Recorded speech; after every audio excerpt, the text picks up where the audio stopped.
Bonjour et bienvenue à ce nouveau tuto de la relation client, le numéro 4. Aujourd'hui, j'ai décidé d'aborder avec vous le thème de la double écoute.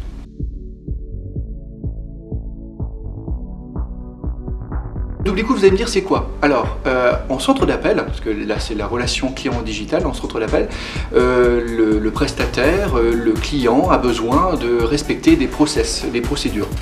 Et donc le superviseur en général, ou le formateur, est garant du respect de ce cahier des charges ou de ces procédures. Et donc il a un outil qui permet de faire de la double écoute. Alors ma philosophie de cet outil que je pratique depuis quelques années, c'est un outil qui est plutôt destiné de façon pédagogique. La montée en compétence des collaborateurs. Et j'ai une méthode qui se base sur 4 systèmes de double écoute. Alors, je vais vous expliquer un petit peu plus dans le détail. C'est-à-dire que le superviseur ou le formateur, ou la personne qui est en charge de faire la double écoute, dans certains centres d'appel, vous avez des personnes qui sont aussi spécialisées pour faire que de la double écoute. Ils font ça tout le temps, tous les jours et sur plusieurs campagnes ou plusieurs clients. Le superviseur va se mettre par exemple dans un bureau, il va écouter de façon aléatoire ou de façon ciblée un téléconseiller ou un technicien, il va écouter son appel du début jusqu'à la fin. Et ensuite, grâce à une grille de double écoute, la grille de double écoute est très importante parce que c'est quelque chose qui est factuel. Je vous expliquerai un petit peu pourquoi après. Et donc, il va analyser les différentes étapes, les différentes démarches de l'appel. Savoir si le téléconseiller s'est bien présenté, a bien identifié le client par exemple, a bien suivi le process du client ou a rencontré peut-être une difficulté sur cet appel et que le superviseur ou le formateur va pouvoir l'aider. Lors de cette analyse d'appel, on va pouvoir voir plusieurs choses. C'est-à-dire qu'on va pouvoir s'apercevoir que le technicien ou le téléconseiller, il a un manque en fin de compte d'identification, où il ne personnalise pas, c'est ça, la personnalisation, c'est souvent quelque chose qui revient. Et qui en un appel téléphonique est très important. Il ne va pas personnaliser assez, on ne va pas donner l'image de marque assez prononcée de la marque ou de la campagne. Alors ma philosophie concernant cet outil que je pratique assez souvent depuis quelques années, c'est plutôt, là en première chose, c'est pédagogique. C'est-à-dire que ça va être pris de façon pédagogique, pas comme une sanction. Après, forcément, il y a parfois des dérives et qu'il faut recadrer assez rapidement. Mais bon, l'outil principal, si on l'utilise bien en amont, c'est la pédagogie. C'est-à-dire qu'on va aider le téléconseiller dans sa démarche. On va aussi valoriser son travail, parce que c'est très important, il fait très bien son travail. On va pouvoir acter et dire, et là, tu vois, tu as fait très bien ton travail, tu as bien suivi les process et donc c'est très bien. Ou parfois on va pouvoir l'aider dans sa démarche. Alors un petit conseil, une astuce, quand vous faites de la double écoute, si vous faites à double écoute, si vous êtes débutant manager, ne donnez pas plein de choses à faire au téléconseiller, au technicien quand il sort de votre bureau, de votre entretien. Ne donnez pas plein de choses, il ne va pas savoir les faire. Essayez de vous focaliser au moins sur 2 ou 3 demandes. Par exemple, on va travailler cette semaine sur la personnalisation, on va travailler sur l'accueil du client. Et on se verra d'ici une semaine, on donnera rendez-vous bien sûr, on se verra d'ici une semaine pour voir s'il y a des améliorations. Alors moi je pratique à peu près 4 styles de double écoute. Alors la première c'est la double écoute tabouret. Alors le mot tabouret j'aime pas trop, on le sait, mais c'est la double écoute, on va se mettre à côté du technicien avec un casque de double écoute forcément et on va essayer de le coacher, on va écouter comment ça fonctionne, on va l'aider sur quelques petites choses de façon très instantanée, en même temps on va pouvoir regarder comment il travaille. Ça c'est la première chose. Les téléconseillers sont appréciés parce qu'on est vraiment sur le terrain et on est vraiment à côté d'eux.